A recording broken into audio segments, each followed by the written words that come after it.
Hello everybody and welcome back to my channel. If you're new here, hi, my name is Kaylee. I make lifestyle vlogs, book videos, Disney vlogs. Today we are going to go through all of the books that I read in January. I know that it's like a week into February, but also if you hear crunching, I'm sorry. Finley, as always, just chooses now to munch on his bone. He wasn't doing anything while I was getting ready. So I'm going to go through all of the books that I read in January. It was, oh gosh, it's a big stack. I did do 2 of these as audiobooks, but everything else I read. So I think I read like 9 books. I'm super excited. We have so many different genres in here. So let's just get started on what I read. The first book that I read this year was a 5-star. 5-star right out of the gate for the year, and that is The German Wife by Kelly Rimmer. I eat up Kelly Rimmer's historical fiction. This book is a dual timeline, also dual POV. We have Sophie and her family who live in Berlin, Germany in like the 1930s. So she's married to Jürgen, I believe is how you pronounce his name. He is offered this prestigious job in the military for Germany. He is involved in the like rocket science program. Basically, he's always dreamed of building a rocket and he's always dreamed of like going into space. So that is what he does. But as you can kind of assume, during this time and where this takes place, things start to get a little shady, and this is a couple who does not agree with the Nazi party whatsoever. Eventually there's this whole dual timeline. You go back and forth between 1930 in Germany and the 1950s in Alabama. So this family eventually moves to the United States. The husband is actually captured by the U.S. military, and then he is put to work for the U.S. military because they see all the amazing things he did. You are also seeing, this is the aftermath of World War II. So the secrets of Nazi Germany are out, and of course any Germans that come to the United States, they believe that they are Nazis, that they were involved in this horrific thing. Word starts to spread that her husband was a part of it. It's about a family just trying to do the best they can to survive and then also build a new life for themselves and try to get away from the stereotypes that they held. And it was beautiful. It was heart-wrenching. I loved it. 5 stars for me. Kelly Rimmer, always. Every single book that I read by her, 5 stars. So then I read After I Do by Taylor Jenkins Reid, which this is the last book on Taylor Jenkins Reid's backlist that I had to read. I read all of her books. I am so excited. I believe it's called Atmosphere. I'm so excited for Atmosphere to come out in June. I want to say it's like June 3rd or June 4th or something like that. I'm so excited for that book. But I read this in the month of January and I ended up giving it 3 stars. It's probably the lowest that I've rated a Taylor Jenkins Reid book, to be honest. I still enjoyed it, but it's just nowhere near any of my favorites by her. So basically we are following Lauren and Ryan. Lauren and Ryan have been together since like college, I believe, and they are just starting to fight a lot. They're not being intimate, they're being mean to each other, they don't want to be around each other, and it's scaring them because they've loved this person for so long. So what they do is they decide to take a break, a year away from each other. They are allowed to date other people, sleep with other people, live their lives, and they are not allowed to contact each other whatsoever. And for me, I'm literally looking at my vision board and looking at my picture of my boyfriend and I, and he's just so cute. I love him so much. It was really, really hard for me to connect because I cannot imagine doing that. I could see where you start to get annoyed with somebody after so long and start to fight and all that kind of stuff, but I can never imagine being like, okay, we're going to stay married and we're going to have the goal of coming back stronger than ever a year later, but we're allowed to date other people and sleep with other people. So no, for me, personally, I could see where they had to take that time away and not contact. You see a lot of self-growth in this book, and you start to root for them. Like I said, not my favorite, but would I recommend reading it? Sure. Anything above a 3-star, I'm like, sure, go ahead and read it. Does it need to be at the top of your list? No, but if you love TJR, of course, give it a read. Okay, next. It's hard to even count this as a book, but I did read The Tales of Beedle and the Bard by J.K. Rowling. So basically, this is just a bunch of short stories in the wizarding world. These are like the bedtime stories that people in the wizarding world read to their children. It was cute. Do you need to read it? No, but if you love the Harry Potter world, if you've already read Harry Potter, and you just want to get immersed in it and be back at kind of that world a little bit, it's cute, it's fine, it's good enough, but like don't go in here looking for the experience that you got from Harry Potter because you're just not going to get it. But again, it's cute if you love Harry Potter. Also, don't know if I said, gave this 3.25. Also, I'm sorry if the camera angle keeps changing. I have to keep going in and out and like looking at my ratings for each of these books. I could have written them down beforehand. I don't know why I didn't. Next book that I read in the month of January, Cursed Crowns by Catherine Doyle and Catherine Weber. This is the second book in the Twin Crowns trilogy, I believe it is. So we are following the twin witches, twin queens, Ren and Rose. I am obsessed. Ren, she was raised by her grandmother on the outskirts as like this rebel witch, and Rose was raised in the palace. They were separated, didn't know about each other. In the first book, come back together, all the amazing stuff. This one is they are in their kingdom. You see in the first book, witches were outcast to basically the edge of the world, and they are just seen in their society as evil and that they shouldn't be there. And now two twins are in a place of power, and some people still don't like that. So you're kind of seeing them fight against that. I love the found family in this book. Sometimes found family is not done right, and sometimes it is really, really well. And that is this book, Shenlo. I love you. I love you so much. This book gets really deep. It's a lot more wars, a little bit more politics. I can't talk about it too much because I don't want to spoil the first book for you guys. It's a YA little fantasy series. I've heard some people say they don't like it. I fly through these every single time, and I cannot wait to read Burning Crowns. Yeah. Burning Crowns, third and final book. Cannot wait to read it. I'm so excited. I'm going to read it on spring break this year. If you haven't read the first one, totally recommend. It's fun, and it's a little like high stakes, not high stakes world. I gave this 4.75. So close to being 5-star, but there was just some things where it just kind of really dragged for me. There are moments where I can just kind of be like, okay, like we get it, let's go. But other than that, I loved it. Then we have One Girl in All the World by Kendra Blake, which is the second book in the Every Generation series, I believe it's called. Basically, in this book, it is the new generation of vampire slayers. So if you ever watched Buffy the Vampire Slayer or you heard of it, this book follows Willow's daughter, Frankie, and she is the new slayer in this generation. It's just them, her new life as the new slayer, but also trying to figure out some mysteries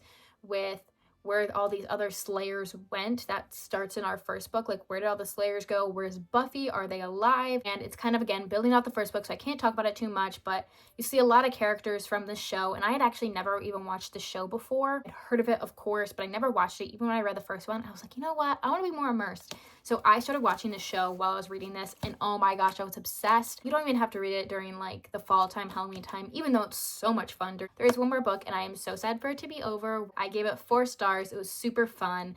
Again, a little YA, but all right, then we had my first audiobook of the month, which is Maybe You Should Talk to Someone by Lauren Gottlieb.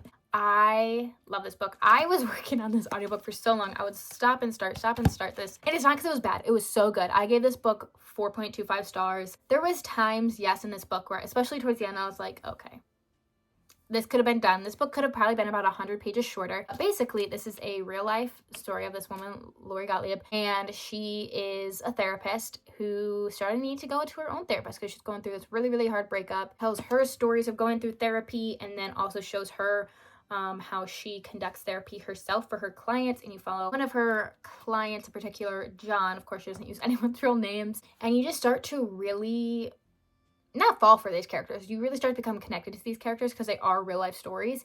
And as myself, I really enjoyed it because she just talked about so many things about the job that I totally understand. Because if you're new here, I'm going to school. I'm getting my master's degree in clinical mental health counseling. I've done a mini internship, and I'm about to do my internship in the fall. I could definitely relate to a lot of the things that she talks about in this book, and just what we do in our job, what we don't do, the toll that it can take. But it was also just really interesting. Even if you aren't somebody who is like a psychologist, who's a therapist, counselor, whatever, I still think you would absolutely love this book because it just shows human connection, human emotions. There's so many relatable points in this book for everybody, and it's just really interesting. I don't know that I would have absolutely loved it if I sat down and read it, but the audiobook, which is done by the author, is done really, really well. So I would 10 out of 10 recommend. Back to physical books, I read Rain by Katharine McGee. This is the 4th and final book in the American Royals series. I gave this book 3.25. I was heavily disappointed in this book, sadly, because this series was like a 5-star series for me, even though I didn't rate all the books 5 stars, but I was just really disappointed. I'm not going to go too much into this book because I don't want to spoil it, but basically the American Royals series is a YA series,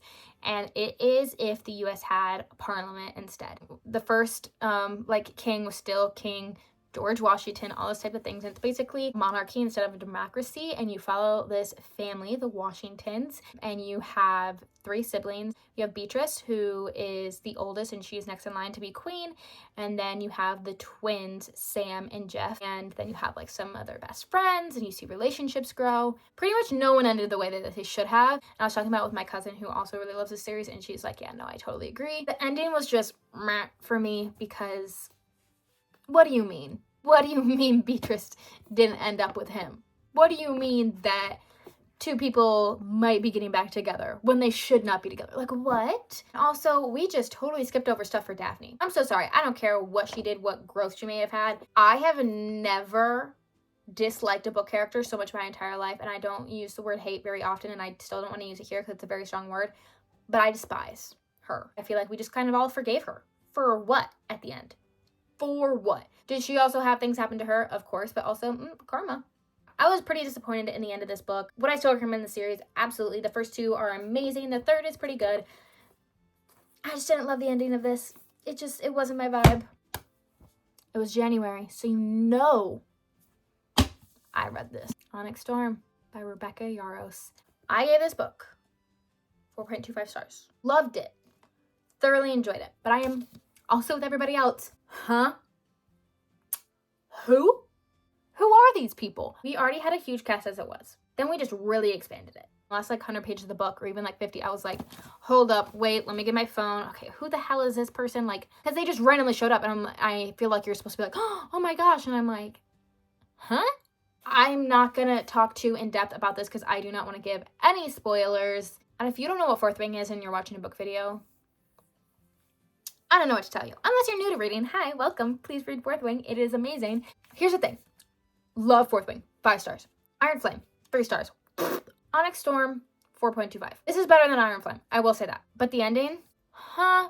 Listen, I had so much fun. I had so much fun on the adventures and trying to find Endarna's kind and all of the different like things. But there was just too many. There was too many missions. There were too many people. Way too many people. I will say I do enjoy some extra POVs that we got in here.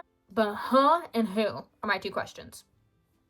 That's all I got. All right, then we have my second final audiobook of the month, and that is Ghosts of Honolulu by Mark Harmon and Leon Carl Jr. I do have a signed edition. The sticker won't come off, so don't talk to me about it. Actual signed edition where it's like actually signed, like I have Mark Harmon's signature, which is crazy. If you don't know, NCIS. Mark Harmon. This is a true life story about Douglas Wada, who was a Japanese American working within the Navy, and he was basically, it was during like World War II times, and basically he was kind of like the translator. He was the only Japanese American within the Navy at that time, I think within any of the U.S. military, because they kind of like weren't allowed at that time simply because of the battle in the Pacific, for the Pacific between Japan and America. This is one of the scenarios where the synopsis was better than the book.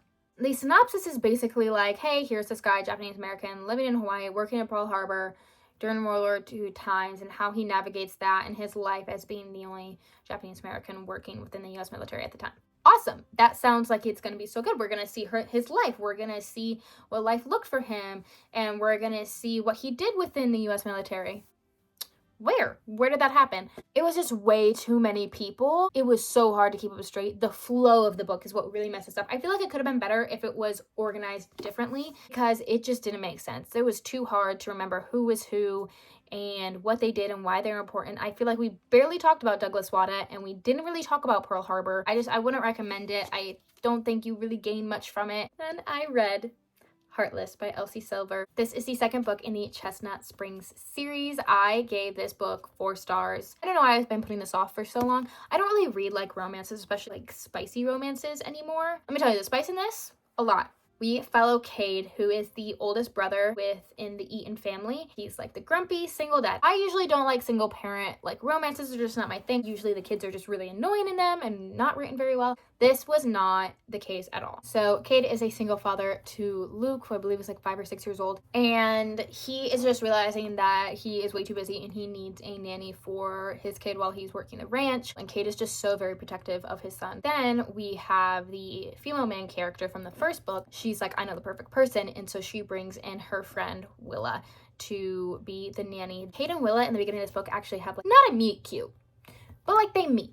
But they don't know they're meeting each other. And then she shows up and she is new nanny for his son. Willa is young. She's in her 20s, but she's extremely responsible, but she's fun and she's quirky and she does everything with this kid and this kid loves her. Cade is like in his mid to late 30s. He's grumpy and he starts to fall for her and he's like, I cannot fall for this girl. She is way too young. And she's like, I can't fall for this guy. And of course, they fall for each other. These books go so fast. If you don't like spice, you could just skip through it. There's definitely parts where I was like, okay, I'm done, and I skipped through some of them. I certainly enjoyed, and I can't wait to continue this series. The last book that I read in the month of January is The Book of Cold Cases by Simone St. James. In this book, we are following Shay, and Shay is kind of like an introvert. She doesn't really like talk to other people. She just goes to her job, she comes home, and she writes her online blog, The Book of Cold Cases. And there is a specific case that she is really obsessed with, and that is the lady killer in the town that she lives and that she grew up in. And one day she's working at her job. She works at the desk of a doctor's office, and the woman who was arrested for the lady killer cases walks in. Nobody else recognizes her except for Shay. She gets to interview her to really find out the truth because she doesn't believe that she killed these people. Simone St. James is known for